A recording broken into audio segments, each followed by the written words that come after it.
a las 8:45, el día jueves. Soy Quique Godoy y como siempre con Claudia Méndez Arriaza. Buenas noches, Claudia, bienvenida. Ya está listo para el viernes. Y ya cansada para llegar al viernes. Así de verdad, pero un día, de verdad, hoy un día lleno de mucha actividad, así que entretenidos, pero ya cansado para esta hora de la noche. Qué y bueno. Todavía nos queda a las 10 p.m. con Estuardo y con Juan Carlos. Eso es lo que veo.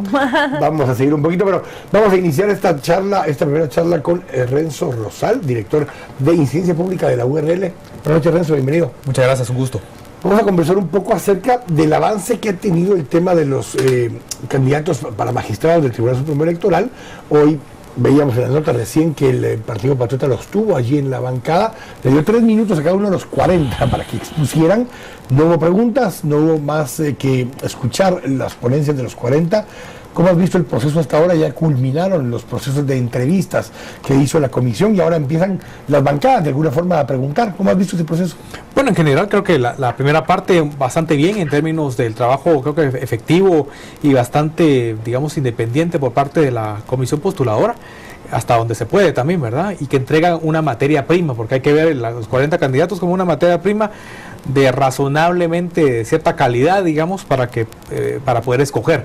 Sin embargo, ahora llegamos a una segunda parte en el proceso en el Congreso, donde el asunto ya se comienza a empantanar. Obviamente estamos ahí en manos de los diputados, que tendrán que tomar ya la decisión final de la elección de los 5 titulares y 5 suplentes, y es ahí donde de alguna forma uno se cuestiona, por ejemplo, asunto de ir y venir entre las bancadas, en donde invitan a los 40, o ayer una comisión, hoy otra comisión. Entonces comienza a haber esa suerte de romería, de visita de altares, que yo creo que no corresponde. Primero, con error que tiene que tener el Congreso de la República, que debería de llevar a cabo mediante un mecanismo único.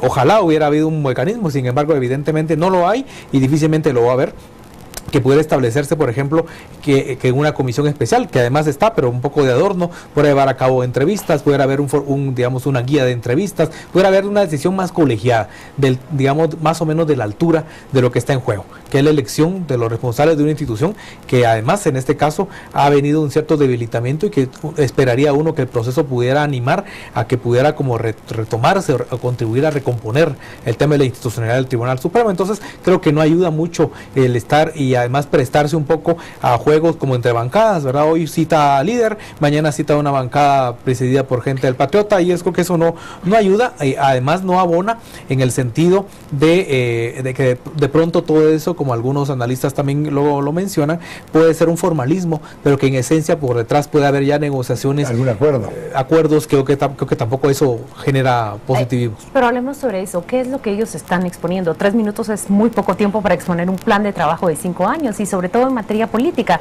Pero ¿qué es lo que exponen y cuánto de lo que exponen puede seducir hacia el voto de un diputado? Creo que muy poco, porque en cualquier caso, bien, las negociaciones ya se están pactando, digamos, en los entretelones paralelos, y al mismo tiempo en 3 minutos, digamos, tratar de responder, por ejemplo, a una pregunta básica, que es la que debería de estar. ¿Cuál es su propuesta sobre el tema del Tribunal Supremo? ¿Cuál es su propuesta en caso de ser electo? ¿Cuáles serían como sus prioridades? Eso no solamente no da tiempo, sino además también termina siendo, como digo, animando además a los candidatos a que comiencen ahora a visitar otras bancadas. Entonces comienza a generar como una suerte de ponerse ellos a la venta. Lo digo claramente, yo creo que eso igual no abona. Planteabas un poco acerca, bueno, por ejemplo, en otros países o en Estados Unidos hay comisiones especiales para cada tema y se hacen audiencias, una audiencia donde esa comisión escucha y debate con los posibles candidatos. Por ejemplo, cuando van a nominar a fiscal general o algún cargo de ese tipo, hay un mecanismo ya diseñado donde todos tienen el acceso a poder verificar esto. Hay una comisión especial de asuntos electorales dentro del Congreso que pudo haber sido el espacio donde se escuchara a cada uno de ellos 15 minutos, media hora. De hecho se les citó, ¿no? Pero lo que dice Renzo es que se cita ahí, pero además cada bancada empieza con un mecanismo, debiera institucionalizarse más ese espacio. El espacio y el foro era la Comisión de Asuntos Electorales. Pues no lo sé, porque además se creó una comisión especial. Para el tema de comisión de postulación, y de pronto sería esta la comisión responsable. Tanto Guatemala Visible como el Movimiento por Justicia han presentado desde el principio, digamos, cuando fue la transición entre la comisión y ahora el Congreso, propuestas en términos de tener un solo mecanismo, además tampoco tan complicado, sino un mecanismo que pudiera tener 2, 3 fases y que, por ejemplo, que la comisión extraordinaria de comisión de postulación pueda llevar a cabo ese tipo de entrevistas colegiadas, además tener un solo instrumento de entrevista con 3, 4 preguntas que deberían de responder todos, pero un poco ir más al fondo, no tanto el formalismo que estamos viendo actualmente, y con lo cual de alguna forma reducir, porque tampoco podemos, digamos, prohibir que las bancadas puedan también recibir en audiencias, pero que el mecanismo formal del Congreso fuera único, pero como no se tiene y no ha habido como mayor interés en tenerlo, entonces eso obviamente propicia que se generen otros espacios paralelos que, como digo, están no solamente haciendo perder el tiempo, creo yo, a los candidatos, porque ahora casi que están de planta ellos ahí, sino yo diría que el tema de fondo tiene que ver cuál es el futuro del Tribunal Supremo Electoral. Claro, antes de entrar a hablar sobre ese futuro, yo quisiera que hiciéramos el ejercicio acá y aprovechando la experiencia y el seguimiento que le has dado a estos temas, hay una diferencia entre la elección de estos magistrados a Tribunal Supremo Electoral con la anterior, es decir, hace 5 años, hace 6 años, este proceso no se siguió para elegir a los actuales magistrados de Tribunal Supremo Electoral. ¿Cuál es la diferencia? ¿Cuál es el saldo positivo, el saldo negativo? ¿Cómo evalúas tú una elección y la otra? Una, hay que ser claros, contó con un procedimiento regulado en la ley de comisiones de postulación, y la otra se trabajó bajo el modelo anterior. Bueno, en cualquier caso, los dos mecanismos han sido planteados bajo la ley electoral y de partidos políticos. Yo creo que ese es un elemento común. Sin embargo, creo que un elemento diferenciador fue que la comisión de postulación, en este caso, desde un principio planteó respetar, tomar en cuenta los principios de la ley de comisión de postulación. Correcto, la transparencia, la publicidad, y yo creo que ahí evidentemente la elección de los magistrados históricamente así es una elección más en espacios más privados, digamos, y ahora todas sus sesiones y todas sus decisiones fueron de orden público. Yo creo que y eso esa marca... materia prima se refleja, ese aspecto positivo se refleja en esa materia prima, como tú le llamas. Correcto, porque no se trata solamente de procedimientos, sino también como de resultado, de producto. Es decir, si hay calidad en el producto, yo pienso que sí. Es decir, tampoco podemos pensar que el producto es 100% puro, evidentemente, pero sí creo yo que hay materia suficiente para poder pensar en la, digamos que en una recomposición del tribunal y apelar a perfiles que permitan, digamos, contribuir al fortalecimiento de la institucionalidad, que poco tiene hoy que ver, como está, con las conformaciones del Tribunal Supremo Electoral desde un principio. Es decir, ha habido ahí, anteriormente era digamos, una institución además muy independiente, honorable, de primer nivel, pero lo que decía el Tribunal Supremo Electoral era, les gustara o no los partidos, atendido de la A a la Z. Hoy eso evidentemente no es así. Lorenzo, un ruido adicional que se generó fue el tema de la Contraloría General de Cuentas, incluso como 2 o 3 versiones diferentes de realmente qué fue lo que había salido de la Contraloría, qué fue lo que llegó finalmente a la comisión y qué es lo que hoy dice la Contralora de una forma diferente. Sí. La ley dice claramente que el mal llamado finiquito, pero no es un finiquito, es una solvencia de ausencia de cargos o de multas en contra de la persona, debe ser tenido por la persona para cuando toma posesión. Correcto. Sin embargo, ese criterio no se ha respetado al 100% para elecciones. Han habido años electorales en los que se exige para poder inscribirse y años electorales en los que se exige para poder tomar posesión. Causó mucho ruido este tema ahora. Evidentemente, yo creo que ha habido la presentación del informe ahora al Congreso de la República por parte de la Contralora genera, como si bien se dice aquí, ruido, mucha suspicacia, porque si bien es cierto que la Contraloría presentó algún tipo de informes a la comisión en el momento de la comisión de postulación, poco o nada tendrían que ver esos informes con el vaga la redundancia, el informe que se presentó al Congreso. Es decir, uno puede pensar ahí que más que retraso en la gestión burocrática de la Contraloría, pudo haber habido inclusive mala intención de no presentar ahí un informe con los detalles correspondientes y si hacerlo en este momento que estamos en la recta final, con lo cual digamos la Contraloría yo creo que está jugando un papel, la Contralora en particular, que se podría prestar a interpretaciones y además a poder como con una intencionalidad ahí, una cuestión como maliciosa de dejar fuera a ciertos candidatos y privilegiar a aquellos que hoy en el formalismo aparentemente no tendrían, digamos, mayor señalamiento, que han cumplido con todo con la parte procedimental, pero yo creo que esa acción uno la pone levanta muchas suspicacias, especialmente cuando se asocia, cuando está involucrado en la fase final en el Congreso de la República. Me parece que es una acción, digamos, diría en algún momento hasta podría uno pensar que malintencionada. Malintencionada, pero después de todo, según tu conclusión, la materia prima o esos 40 que se tienen sobre el papel resultan ser un mejor producto que lo que se podía esperar antes sin una publicidad o transparencia en la elección. Yo quisiera que habláramos sobre ese futuro del Tribunal Supremo Electoral. Le toca dirigir y conducir y ejecutar al menos 2 elecciones, de acuerdo con el cronograma y el calendario de las elecciones presidenciales y generales, pero también le toca abordar un tema que está pendiente y es la famosa reforma a la ley electoral y de partidos políticos, si es que le toca vivirla.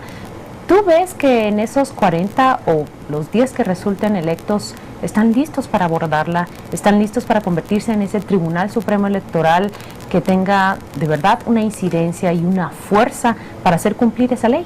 Pues pienso que hay algunas personas que por su experiencia, que por el conocimiento que puedan tener, pueden en buena medida, si formaran, digamos, parte del equipo finalmente de magistrados, pudieran contribuir, digamos, al tema. Yo creo que los elementos vitales acá tienen que ver con la independencia del Tribunal Supremo Electoral, tienen que ver con el rigor, digamos, y levantar el perfil para que pueda realmente ser responsable, digamos, de darle las directrices, la normativa correspondiente, o aplicar la normativa en este caso a los partidos políticos, que hoy está visto que se han saltado por demás las trancas. Sancionar, por ejemplo, a quienes incurren en una propaganda anticipada. Por supuesto, pero sancionarla, que inclusive podría darse, a pesar de que se pueden amparar y se pueden poner una serie de recursos jurídicos, por hablar, por ejemplo, el tema de la sanción, inclusive la cancelación de partidos, que es un tema que lo plantea la ley, pero que en la práctica ha sido casi que un tema tabú que no se levanta. Pero si son estos partidos políticos quienes los van a elegir, ¿tú crees que ellos puedan asumir esa independencia?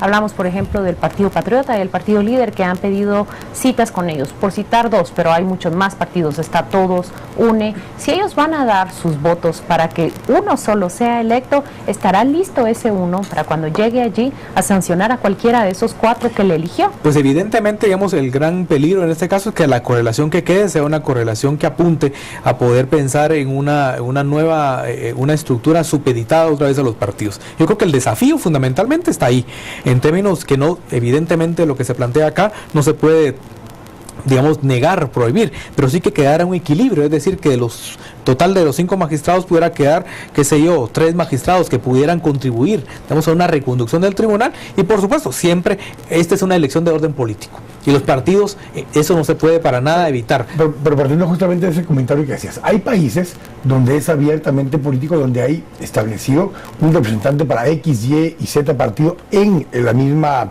Tribunal Supremo Electoral o su equivalente en otros países. O sea, abiertamente hay representación de los partidos actores dentro del partido, y eso es más transparente, o sea, es más político, pero es más transparente. Se sabe que este magistrado representa a tal partido, sandinista por ejemplo, que este representa a los liberales.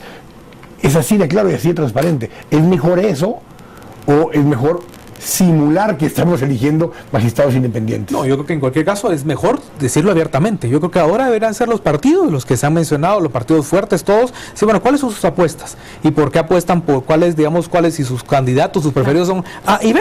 Que digan por qué son A y B y cuál es el perfil, digamos, por el cual ellos están impulsando. Eso hay que hacerlo abiertamente, hacerlo encubiertamente, jugar a gallo gallina en términos de hablar de independencia, autonomía, pero al final tratar de tomar por control el tribunal. Claro. Yo creo que no, otra vez es un planteamiento muy, muy perverso, ¿no? Este tribunal debe quedar instalado, si no estoy mal, para el 19 de marzo. Es correcto. Así? El cronograma de trabajo en los siguientes días es prácticamente contrarreloj, Renzo. Es contrarreloj, pero me parece que al menos, a pesar del siempre factor tiempo en contra, da para que se puedan hacer algunos procedimientos, algunos que permitan a los diputados, al conjunto de los 158 diputados, tener una decisión no solamente colegiada, sino por lo menos más o menos de altura. Balanceado. Y por lo menos que sepan quiénes son, porque de lo contrario la decisión va a quedar en manos otra vez, por ejemplo, de solo los jefes de bancada o de un club de diputados que son los que van a elegir a sus operadores en el tribunal, y eso me parecería que sería de lo más inoportuno. Vamos a estar dando seguimiento a esto en las próximas 2 semanas justamente, y seguramente tendremos por acá nuevamente para analizar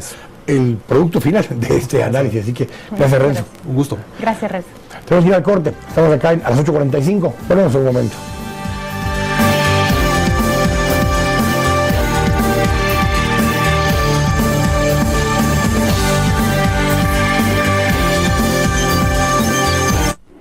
Cuando recibimos a alguien en casa, Preparamos desde muy temprano lo que más le gusta. Eso es lo que hacemos en McDonald's Guatemala desde hace 40 años. Todos los días. ¡Qué bueno que viniste!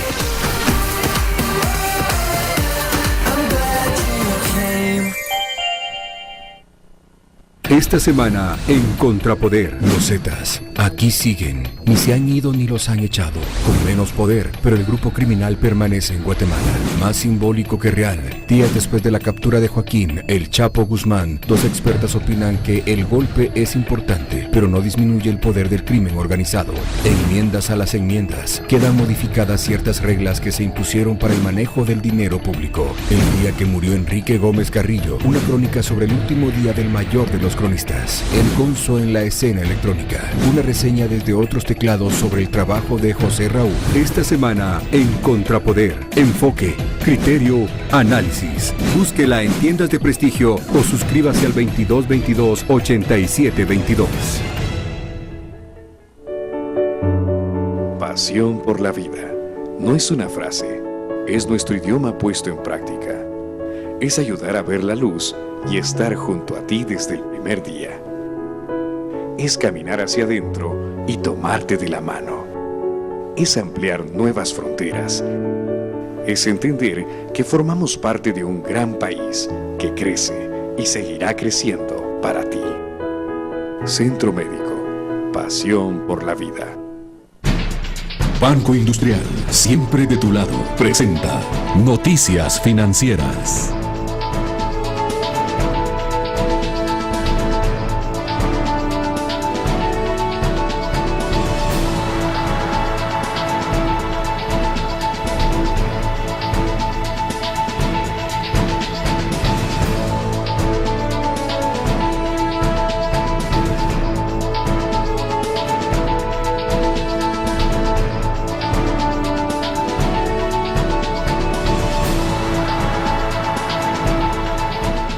Banco Industrial, siempre de tu lado, presentó Noticias Financieras. Things, cosas y regalos. Arreglos, empaques entre globos, peluches, variedad de tarjetas. Things, cosas y regalos. Todo para sorprender a los que quieres. Encuéntranos en Avenida Las Américas, 7-30, Zona 13. Todos están hablando de lo mismo, de lo deliciosos que están los nuevos Econocombos de Burger King. Disfruta el nuevo napolitano con carne a la parrilla, queso, tomate y jamón, con soda, papas medianas y mini sundae por solo 25 quetzales. ¡Qué buen trato! Solo en Burger King.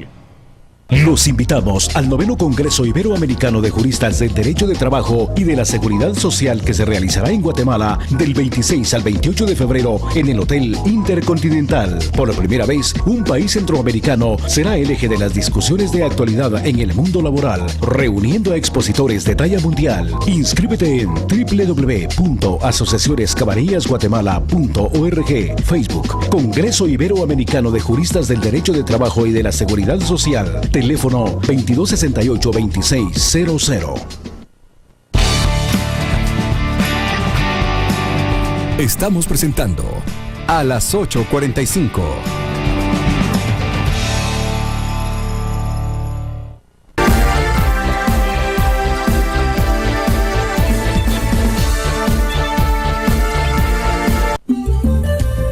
Zgas 1792, el teléfono del gas, presenta este segmento. Estamos de vuelta acá en esta noche de jueves y en la sala de noticias nos acompañan 3 abogados. Estamos acompañados de letrados, como se les conocía antes, pero no nos intimidan, ¿verdad, Kike Godoy? Vamos a hablar con ellos de una sentencia que se ha dado a conocer esta misma tarde y es esa anulación de la sentencia por el llamado caso Pavón que dictaminó la sala de mayor riesgo. Significa esto que los 4 hombres que fueron condenados a diferentes sentencias de prisión son nuevamente llevados a un juicio nuevo y se repite su juzgamiento. Las 4 personas que fueron absueltas, queda confirmada esa absolución. Nos acompañan David Pineda, uno de los litigantes que participó en dicho juicio, pero también nos acompañan Estuardo Oliva, un abogado penalista experto en este tipo de litigios, y Neri Rodenas, director de la Oficina de Derechos Humanos del Arzobispado de Guatemala. Vamos a hablar en general del caso Pavón, pero también de cuáles son las implicaciones que tiene la anulación de una sentencia de este tamaño. Quiero empezar con David Pineda y preguntarle qué significa repetir un juicio de este tamaño. ¿Qué pasa en nuestro sistema judicial y qué pasa con un proceso cuando se ordena la repetición de un proceso que lleva más de 4 o 5 años de estar caminando en el engranaje de tribunales?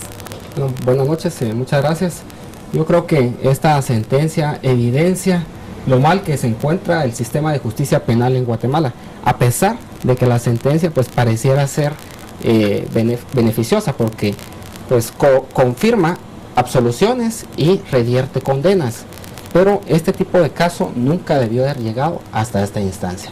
Yo considero que pues viene a ser un fracaso de la Fiscalía que llevó dicho expediente, así como de la Comisión Internacional de la Impunidad, que estuvo promoviendo el avance de este proceso, y se queda corta, porque no solo debió de haber revertido el proceso, sino, mejor dicho, por el contrario, debió haber declarado con lugar la apelación especial por motivos de fondo y dictar una nueva sentencia de carácter absolutorio.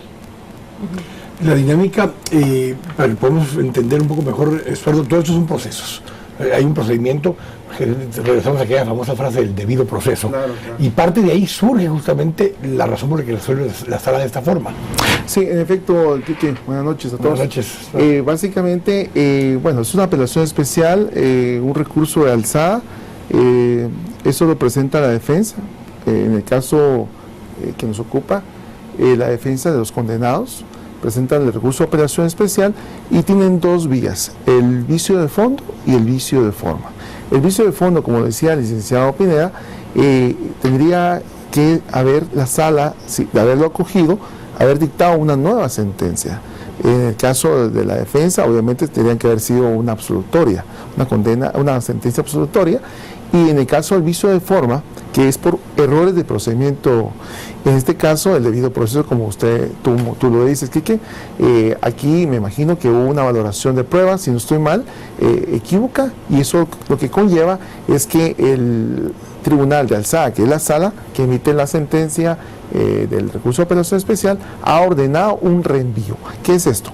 Que no se está tocando el fondo, no se está entrando a existencia o no de hechos punibles, sino sobre el procedimiento llevado, hubo algún vicio que la sala detectó, y en este caso tendrían que volver nuevamente todo al inicio del debate con un nuevo tribunal de sentencia, y de alguna forma esto genera, aparte de un efecto muy lamentable, porque todo tiene que volverse a empezar, el coste que esto lleva. En pocas palabras, mandan a repetir la tarea a los tribunales de justicia, a empezarla desde cero. Esto implica manejar nuevamente testigos en un caso tan sensible como fue este, llevar nuevamente evidencia y reconstruir hechos que sucedieron en el año 2006. Todo esto parece, digamos, el costo o el lado negativo de una sentencia de este tamaño, pero yo les quiero preguntar a ustedes 3 acá, y empezar contigo, Neri. ¿Siempre es negativo cuando ordenan el reenvío de un caso? ¿Todo está perdido? ¿Todo es completamente un fracaso, una pérdida cuando se ordena repetir un juicio? Bueno, es un desgaste.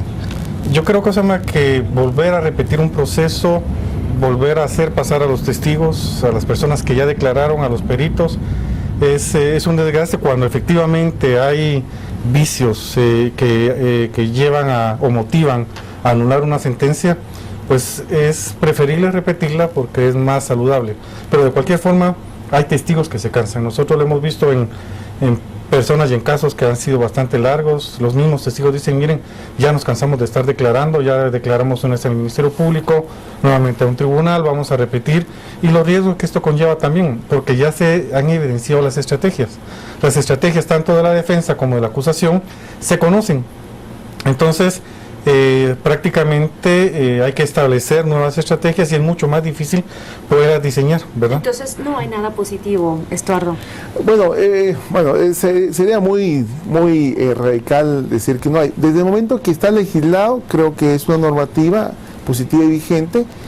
Lo que ocurre es que no es recomendable, como decía el licenciado Ródenas, el tema acá es que volver a repetir un debate se corre un grave riesgo.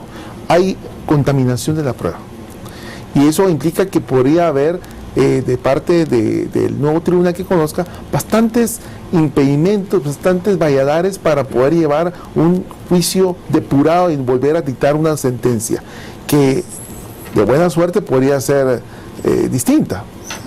La mayor parte de veces suele ser la misma sentencia. Ahora, pero hay una razón por la que esto se da. En este caso en particular, una de las cosas que plantean justamente es que hubo un tipo de informe que no hubo la oportunidad de generar una contradicción o poder tener una contesta acerca de la declaración que hubo, y entonces lo que se decide al final es que al no haber habido esa posibilidad, pierde legitimidad la sentencia que se ha llevado a cabo. Pero es un error simple y sencillo de procedimiento, o puede haber mala intención en un caso como estos. Bueno, yo creo que el error consiste en haber valorado mal la prueba. La sala lo que dice, la sala lo que dice es hay elementos de prueba que se valoraron de la misma forma y son contradictorios y no pueden dar un resultado positivo. Eso no es lógico, no resiste un examen de juridicidad, y creo que es negativo, especialmente en este caso, porque con todo respeto de los magistrados que emitieron esta resolución, que aparte, pues es bueno decirlo, dejó de resolver 2 recursos. 2 apelantes no fueron resueltos sus recursos, pero ellos debieron de haber entrado al fondo del asunto, porque ellos plantearon también recursos de apelación especial por motivos de fondo y debieron entrar a analizar un tema que yo creo que es muy importante, y como lo es la aplicación de los métodos especiales de investigación que están contenidos. ¿Qué se desafiaba en esa apelación? El Ministerio Público no podía utilizar métodos especiales de investigación porque estos son única y exclusivamente para perseguir al crimen organizado. Ninguno de los procesados en este caso son parte del crimen organizado, no podían utilizar esos métodos especiales de investigación. Entiéndase, el colaborador eficaz. Y el colaborador eficaz o los colaboradores eficaces fueron los únicos o fueron las únicas pruebas vinculantes para determinar la culpabilidad de las personas que fueron condenadas. ¿Ustedes comparten ese criterio que el colaborador eficaz puede ser utilizado única y exclusivamente para un delito catalogado en la ley de crimen organizado? Sí, y quiero agregar algo más, Claudia. El testigo es el medio de investigación o el elemento de prueba más manipulable de la historia. El testigo es un elemento de prueba bastante que puede ser manipulado y llevado donde uno quiere. Yo creo que sustentar una acusación por parte del Ministerio Público sobre únicamente testimonios de testigos especiales, valga la redundancia, es realmente lamentable. Pero sí, yo considero que lo que dice el licenciado Pineda tiene toda razón. Los testigos eficaces no pueden ser utilizados en aquellos casos donde no haya un crimen organizado, que tengo entendido que ninguno de los acusados estaba ligado a proceso por ese delito. Entonces sí sería inoportuno. No soy abogada, pero tengo una opinión completamente contradictoria. Pero de hecho la figura surge con la ley de crimen organizado. O sea, no existe la figura antes, surge con ese caso, esa sinergia. Entonces el concepto del colaborador eficaz está vinculado estrictamente a esta normativa, surge a la vida jurídica en función de esa normativa. Si fuera ese el caso, en ningún otro caso podría utilizarse un colaborador eficaz, o tendrían que poder dirigir la investigación para poder probar que también el delito que se haya cometido forma parte del crimen organizado. Y permítame agregar un ejemplo, como lo suelen tener los abogados en su clase, ¿verdad? ¿Qué sucede si se da un crimen en una casa, digamos, violencia intrafamiliar? Los famosos casos que ustedes ven en sus clases de derecho penal. Juan mata a María, pero luego resulta Pedro que lo vio todo y que de alguna manera facilitó los medios para que Juan ejecutara a María. Y finalmente Pedro llega ante un tribunal y dice, ¿saben qué? Sí, yo entregué el arma, lo ayudé a huir y colaboré de alguna manera para que lo ejecutara, pero hoy quiero declarar cómo fue que sucedió y por qué sucedió. Se rechaza de tajo que alguien tan valioso como él participe en un juicio bajo esa figura, Neri? Bueno, definitivamente yo creo que una persona, si va a aportar información importante, pues su declaración es privilegiada, su posición es privilegiada, y por esa razón el aporte que puede dar para la resolución del caso es importante. Yo creo que un tribunal debe de considerar esa posibilidad para poder tomar y valorar esa declaración testimonial, ¿verdad? Pero ¿dónde queda el consejo? Porque esa es la discusión. O sea, tiene que corregirse por la vía legislativa para que podamos ampliar el uso del colaborador eficaz para otro tipo de delitos, o en este momento nos tenemos que circunscribir exclusivamente para este uso. Si una persona tiene información vital para la resolución de un caso, puede actuar como un testigo protegido. Un colaborador eficaz fue alguien que participó. Así es. Eso lo hace diferente. La ley contra la delincuencia organizada delimita perfectamente la figura del colaborador eficaz y dice que puede ser colaborador eficaz quien sea o no sea miembro del crimen organizado, y su colaboración se utilice en contra de miembros del crimen organizado. La delimita en contra del crimen organizado, y solo para que creo que serviría para aclarar esto, es que la ley les llama métodos especiales de investigación, por eso no son generales, porque no sirven para cualquier tipo de escuchas telefónicas. Casos comunes como el que planteó Juan Pedro y María no pueden someterse a esta oportunidad. Lo que pasa, Claudia, su punto es muy válido. Lo que ocurre es que el colaborador eficaz es el delator dentro de un caso. Y este delator, si ha participado ha tenido participación penal, debe tener una sanción. Porque eso es proscrito también, es decir, tú vas a declarar y a veces son testimonios falsos, que no son corroborados con otros elementos de prueba.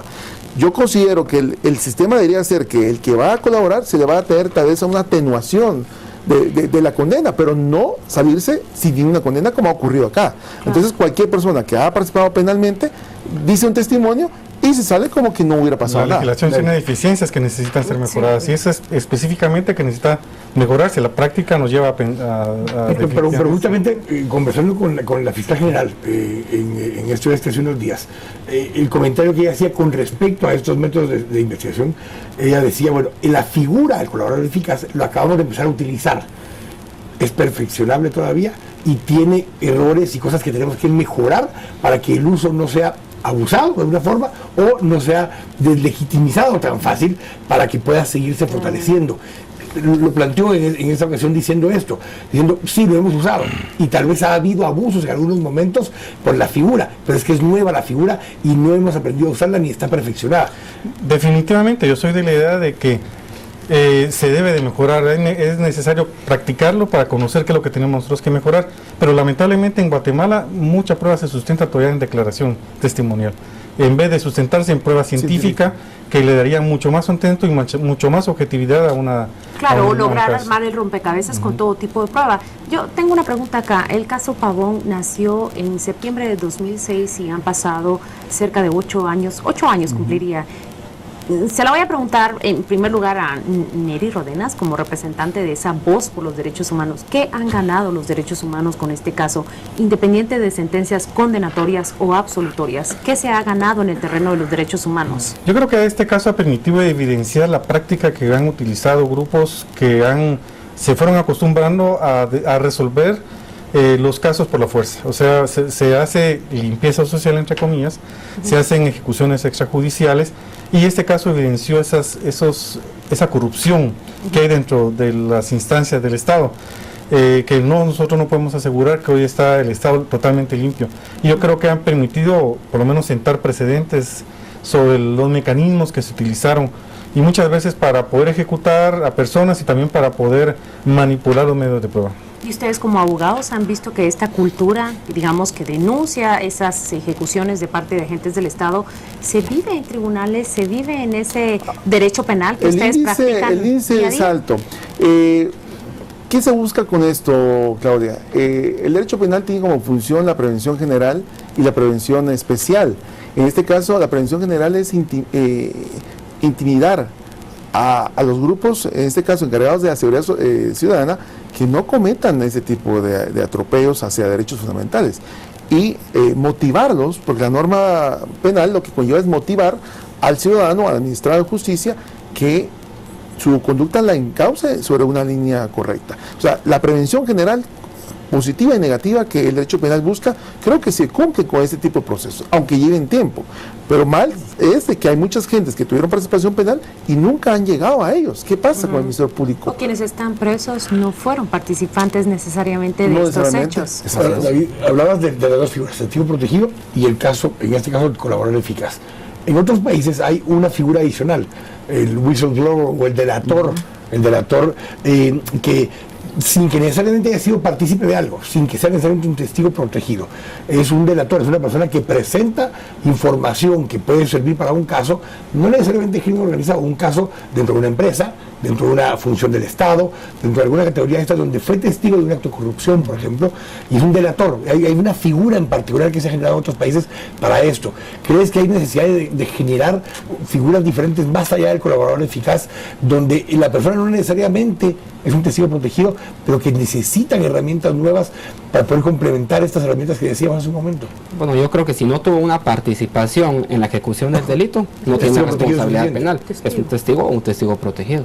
No es necesario, pues, otra figura desde mi punto de vista. El ejemplo que ponía justamente Claudia, donde sí tuvo algún tipo de participación porque proveyó un arma, no es parte de una estructura de crimen organizado y sin embargo no cae suficiente sobre la figura de testigo protegido porque sí participó, pero no le aplican en este caso el no es crimen organizado, es crimen común. Yo creo que el problema radica en que los jueces y el Ministerio Público no tienen tanta facilidad o tanta cancha para poder negociar condenas y declararse culpable, porque estamos limitados con el procedimiento abreviado que rige pues hasta delitos hasta los 5 años. Si alguien puede prestar una colaboración, no forzosamente ser un colaborador eficaz, y que se le imponga una pena de 10 años cuando lo que podía esperar era de 20. De hecho, el código tiene el criterio de oportunidad, pero no puede ser más de 5 tiene años. Atenuantes también. Te pongo un ejemplo. En el caso de aquel que tiene como de llegar a una condena, le tocaría la pena de muerte, la convicción lo salva de eso. O sea, esa función debería de usarse. O sea, que en todo caso el testigo eficaz que le han llamado, primero que sea corroborado con prueba científica. No solo va a estar el testimonio. Segundo, que no se les libere de cualquier condena, porque aquí de un delito principal los terminan premiando con un delito de encubrimiento, que eso a la postre no es nada. Entonces, eso es un mal mensaje. Entonces, aquel que resultan casos en que los principales responsables resultan negociando primero su libertad con su testimonio eficaz. Pero la lógica de esto, también según lo planteaba la fiscal general, es que en vez de ver caso por caso, se empezó a ver redes. Y al encontrar la red, sí, puede ser que el sicario incluso haya sido, y es el ejecutor, pero en cuanto llegamos con él, logramos generar una estructura que permite encontrar que ese sicario forma parte de una red de 20 sicarios y que potencialmente vamos a interrumpir que otros 20, 30 crímenes se lleven a cabo en el corto plazo. Esa es la lógica, que se está planteando. ¿Tiene sentido esto, Neri, donde estamos perdonando o permitiendo una pena mucho menor a ese asesino a cambio de capturar la red completa? Yo creo que sí tiene una ventaja. Yo creo que eso nos ha permitido como guatemaltecos, yo no estoy involucrado en estos procesos, pero sí permite, o sea, realmente poder desarticular. Si no fuera por esa colaboración, a pesar de lo que se está perdiendo, sí se logra desbaratar algo mucho más grande y es positivo. Es una comparación del costo-beneficio. Claro, esa es la comodidad, pero yo creo que yo sí no comparto el punto de vista porque, por ejemplo, en el sistema norteamericano se utiliza, bueno, aquí ya está el agente encubierto. Claro. Pero el agente encubierto resulta que luego está del otro lado y ha cometido delitos. Exacto, entonces termina no sabiendo uno de qué lado está. Poderosas herramientas, pero de la misma manera que son poderosas, son cuestionables. Gracias a los tres por habernos acompañado. Buenas noches a ustedes, igualmente. A ustedes también. Vamos a ir al corte, estamos acá a las 8:45, volvemos en un momento.